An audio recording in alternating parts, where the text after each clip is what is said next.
Hey, shop gals and guys out there. Thank you so much for joining me, your host, Imani K. Brown, the tattoo priestess and brand maven, for another episode of Shop Gal Diaries. Before we dig into this particular episode, I want to invite you to head over to Shop Gal Diaries on Substack and subscribe there, where we'll engage more. The community is there, we'll have lives. That's where the clubhouse is. That's just where the club is. So that you know, if you are new to Shop Gal Diaries, we explore um, creativity, craft, and cultural stewardship rooted in Black tattoo culture. So while it is in Black tattoo culture, we also explore entrepreneurship and what all of those things look like the nice little intersection of of of um of Black tattoo culture and entrepreneurship, but in that being able to uncover and discover creativity, craft, and cultural stewardship. That helps beyond tattoos. So you don't have to get tattooed. You don't have to wish to get tattooed. You don't have to pray to get tattooed. You don't have to tell me about how much you don't like tattoos to be able to engage with our content, with the stories, and with the experiences that are shared there, the think pieces and the cultural philosophy. So don't count yourself out just because it says tattoo. Tattoo is not all bad.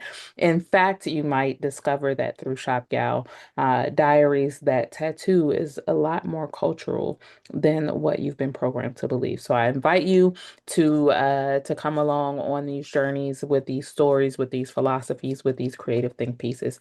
Until then, go subscribe and let's dig in to today's podcast. All right, I'll see you there. Circumstances tell them that it can't be done. If you think you can do it, you can. Hey, hey, creative cult. Welcome back to Shop Gal Diaries. I know it has been a minute. Um, I'm starting to be a bit more intentional with these conversations and podcasts as I work on my second book, and reintroduce you guys to my first book, which is a self-published memoir called Shop Gal, the memoir. And it is actually about my journey as a multi-passionate creative, specifically as I journey to tattoo and how all the culmination of experiences led me to tattoo and tattoo led me to and through my own personal development and healing. Like this era of Imani is definitely owed to tattoo. So I've been thinking about some questions, some conversations, just some things in general. And this conversation is about carrying the weight and remembering the ritual. This conversation is inspired by me being literally like fresh off the plane from Nigeria. I went for my Oshun initiation, and in that, there have been a lot of just reflections about the breadcrumbs I followed to get here. So I'm just going to go through some of these trains of thoughts. And if you need to read them, if you want to read them, they are in my blog on Substack. So you can read along, you can just listen, all that good stuff. You can look at my face because I'm cute, all that good stuff. But in that, I would also encourage you to check out Shop Gal the Memoir, especially if this touches you in any way. But freshman year nearly broke me. Homesickness, being the youngest of four and the only girl, expectations piled high, grade slipping, depression pulling me toward self-harm. The weight was fucking unbearable. Then one day in the cafeteria, someone casually said, "When I feel like cutting, I go get a tattoo instead." And that moment, that very moment became the turning point for me. Just a note, I do come to tattoo as a self-harmer. I come to tattoo as a cutter. And that is from my initial freshman year in college. Like literally, that's why that piece is about how freshman year almost broke me. I got diagnosed, I was misdiagnosed with seasonal depression, and then I was re-diagnosed with BP2, bipolar 2. Um and it has just, and then I chose not to be medicated because it didn't go with my life path. Um, so in that there was a lot. It was my first year away from home.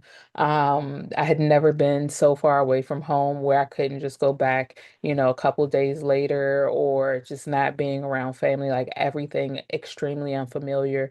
And you're expected to have the same amount of fervor and success that you did, as a straight A student in elementary through high school, and it didn't hit the same. So that was where I came into tattoo, as far as getting tattoos. So I was on the other side of the counter, as I call it, because I was a client. I was coming as a customer. I was coming to get tattooed, but there's parts in the middle of that reflection about how I actually became a tattoo artist and the questions that I asked. Let me know if you want to know that story and I will tell it.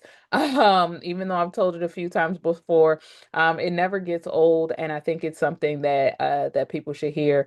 So let me know if you want to know that midpoint to how I get to tattoo on the other side of the counter from being a client to being a practitioner.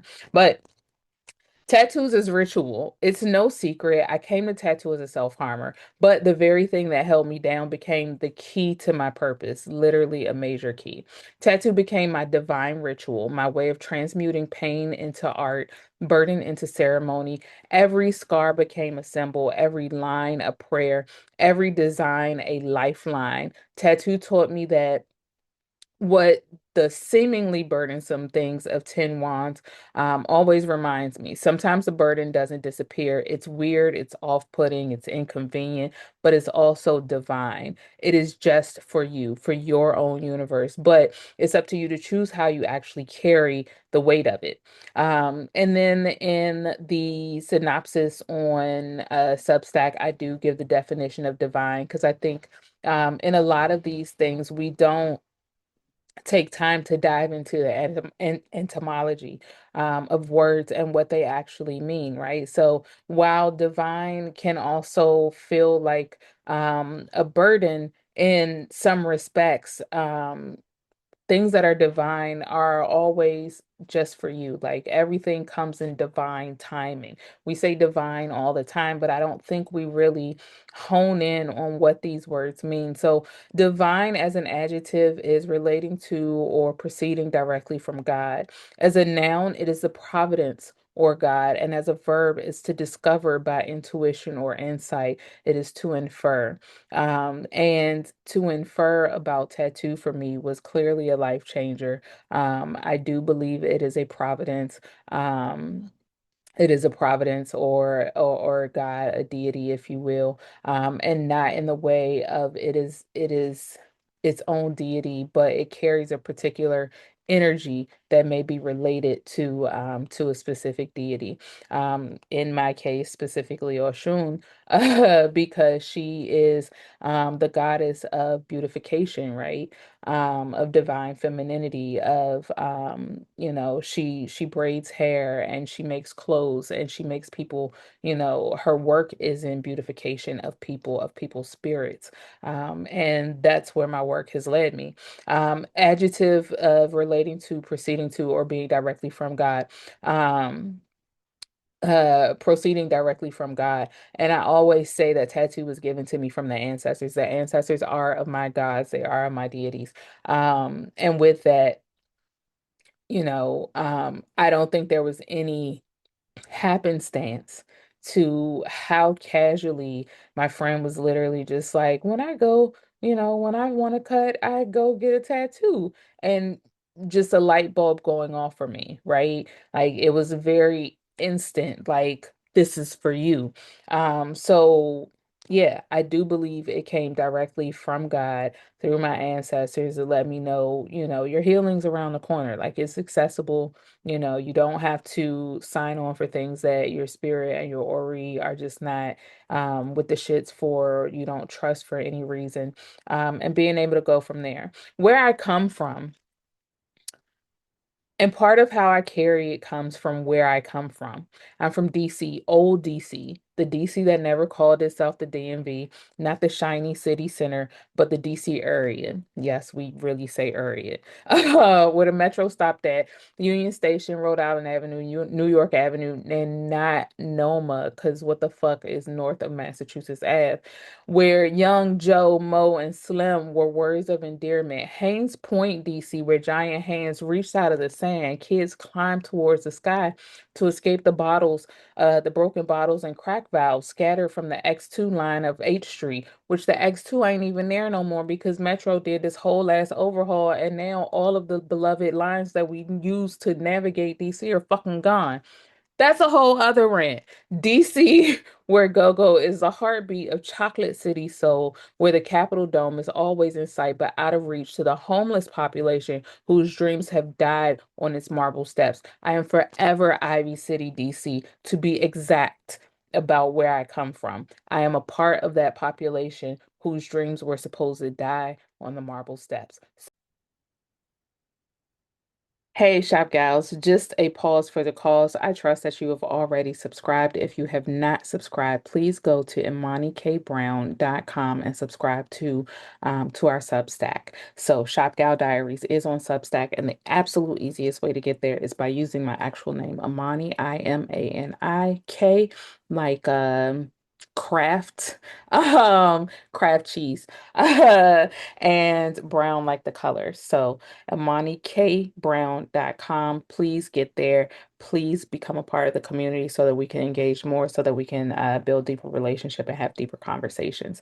If you are already subscribed, today is the day that I'm going to invite you to become a paid subscriber because we're going to be intentionally building this community um, in a way that I hadn't planned to. It wasn't on my bingo card.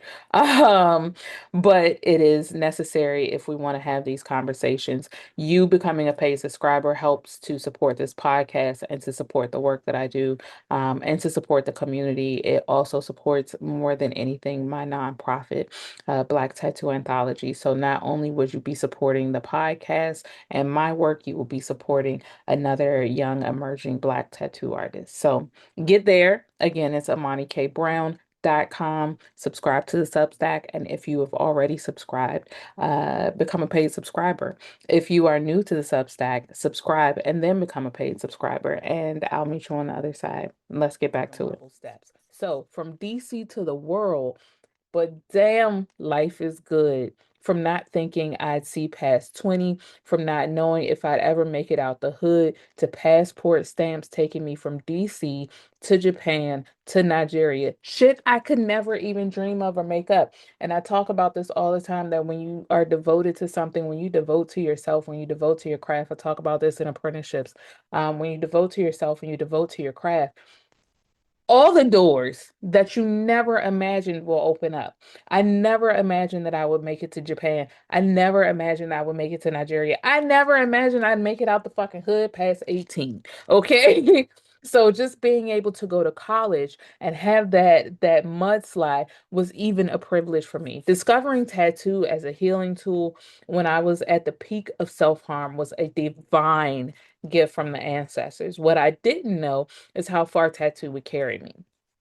If you head up my Substack, um you can actually see a snapshot of pictures from my Oshun initiation, and there's also um highlights of where you can explore my Oshun initiation and my first Nigeria experience where I was in Oshogbo. Um, so you can click through to Substack to the actual text part of this vlog and you can check it out and go from there. And my Itai says my priesthood will take me farther. Well, damn, Oshun Egbe Mio. Egbe Mio means carry me because I'm down for the ride. This journey is, dare I say it, divine. Hunger, memory, and ancestral calling. The hunger I carried in college, the hunger I once mistook for self-destruction. In truth, it was actually ancestral memory. It wasn't just the urge to tattoo. It wasn't just the urge. It was the urge to remember, to reconnect with the ritual inside the work. The ritual. is the actual work. It's like doing inner work. The ritual is the work, not the pretty picture that you see after. The ritual is the work when it comes to tattoos. So to know what my hands already knew, but what colonization interrupted in my lineage. That hunger guided me to Oshun. Initiation gave the memory back to me, not metaphorically, not romantically, but spiritually, historically, and in my own bones. When I tell you my initiation, my Idosun, like awakened so much wild shit in me that I was like, ah, tattoo is divine memory made manifest. So when we talk about tattoos, it's all to work. Tattoo is all to work. Beauty is divine. Ink is a map of survival and return. I was never meant to separate my spirituality from my tattoo. The industry may push trend, ego, and consumption, but our traditions have always, always, always centered community healing and rite of passage. This is a note to the fact that for the longest time, when we talk about like weird to wealth, right? Um, the weird thing about tattoo for me was seeing all of these esoterical gifts come up, all of a sudden, people's ancestors are talking to me and I'm able to do ancestor veneration. Uh I'm able to do, a type of mediumship within that space. Being able to zone out. I used to say I just zone out and whatever came, came. But being able to divine, do tattoo divination, work with sigils and do more of like hoodoo work through tattoo. All of these things were things that I was scared to actually tell people I did because I thought that they would find it strange. So I kept trying to separate spirituality from tattoo as opposed to seeing them as my whole self. Paul Robeson says that he makes no separation between his work as an artist and his work as a human. And I think that that is very much the same idea in this, that I should not make any separation between myself, the spiritualist and spiritual practitioner, and myself as a tattoo artist. There's a reason why the title tattoo priestess was given to me, was gifted to me. Um, and that is because at the end of the day, tattoo is a medium for me, right? It is an art form like anything else, and art forms are what you can use as tools to converse with God, right? So tattoo is a mediumship art form for me, and then on top of that, you got spirituality happening on the other side, where I'm able to help people heal the same way I use tattoo to help myself heal. I can use it to help other people heal as well. What the fuck? But I was so scared. Like I was like, I'm gonna spook people out, and I kept shuddering the part of spirituality and tattoo. A lot of people still don't buy into the idea of that. And tattoo is still very much a pop culture fad. Tattoo was so much deeper, so much more intentional back then. Even the ugliest fucking tattoos, and they weren't ugly because it was just poor craftsmanship. It just wasn't as polished or refined. And I wouldn't even say it's ugly. It's things that in Western world we would look at and be like, well, that wasn't good execution, X, Y, and Z. Sometimes the execution is not the key. Sometimes it's giving people the mark that they need so that they have timeless medicine and actually heal. So what does this do for me? We're talking about my initiation. Again, I told you I'm straight off the plane from Nigeria. Um, all literally last month. So with that, what does this do for me? This initiation, this work, and this was a question that was posed to me when it was like, well, why do you feel the need to go do this? Why is this important? And I like questions like that because it gives me a chance to really examine myself and ensure that my why is my why, and it's not, to stroke ego or anything like that. So what this does for me is it realigns me, it roots me, and it reminds me that every mark I make is resistance, remembrance, and return. More importantly, tattoo is more than a decoration. It is tradition, it is technology, it is divine practice, and we're bringing it home because I want to see more people, especially diasporic people, reconnect with tattoo in a way that is decolonized and undemonized or de-demonized, whichever one is a word, and restored to its rightful place as a tool for communication, identification, and healing. So yeah, I'm definitely I am definitely excited about this new turn in life, about this walk, and about everything to come. You will be able to check out Shop Gal Diaries weekly, and in Shop Gal Diaries, we will be having more talks, more discussion about tradition, and looking at Black tattoo culture, and even entrepreneurship from an Shay or traditional aspect. We will explore creativity, we will explore craft, and we will explore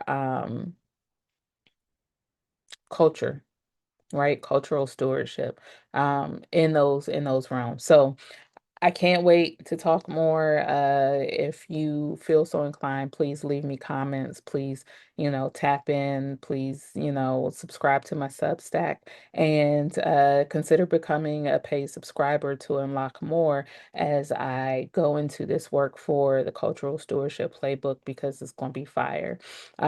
If you want, it's a strong if. It's more of like not a suggestion, it's a let's connect. um you can grab a book, you can grab a copy of my book Shop Gal. I do have ebook and collector's hard copies available. You can grab those at $47 to $75. You can enroll in my mentorship, Weird to Wealth Brand Accelerator, where I am helping with a 6-week experience for you to build your brand, for you to build your brand from weird to wealth. So those things that seem like they don't make sense, those things that, just kind of like shrink within you, you don't shrink them. You learn how to put them together so that you can present them confidently to the world. Because I don't want to see anybody else go through that. And last but not least, of course, I am a working tattoo artist, so you can always get on my tattoo books. And if my books are not open, when you click through, you can always get on my wait list, just so you know. Right now, as we speak in this moment, my books are open for September through December, and we can either work on some ink therapy, which is large pieces. So you can book a consultation so we can talk about what it is that you want, you need, and how I can serve you, or you could just book for a tattoo at a smaller 1 point type experience. So here's to transforming, to thriving, and building something that feels like home together. As always, I'm celebrating you, and as always, I'm rooting for you. Gambate ne, and I'll see you soon. Jane. All right, shop gals and guys, I hope you enjoyed today's episode, and I will see you back for the next one. If you have not already subscribed or become a paid subscriber of Shop Gal Diaries, please feel free to do that today, like expeditiously, like yesterday. I am your host, Imani K. Brown, the tattoo priestess and brand maven. I am always around on Substack. You can ask me anything. You can slide into my DMs, ask me questions. If you enjoyed this particular episode, leave comments. Let me know, little love notes and stuff. Let me know what touched you and what part of the conversation really spoke to you, right?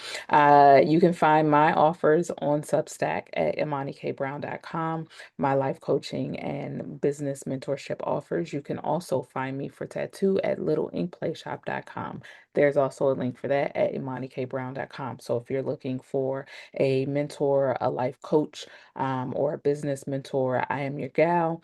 And if you are looking to get tattooed, especially large pieces, you want some quality, wholesome ink therapy, I am also your gal. So you can find all of those things at imanikbrown.com, and I look forward to seeing you soon. As always, I am rooting for you. Gambate ne, and I will see you later. Jane. Listen to yourself, believe in yourself, and keep going. That's pretty much all you need.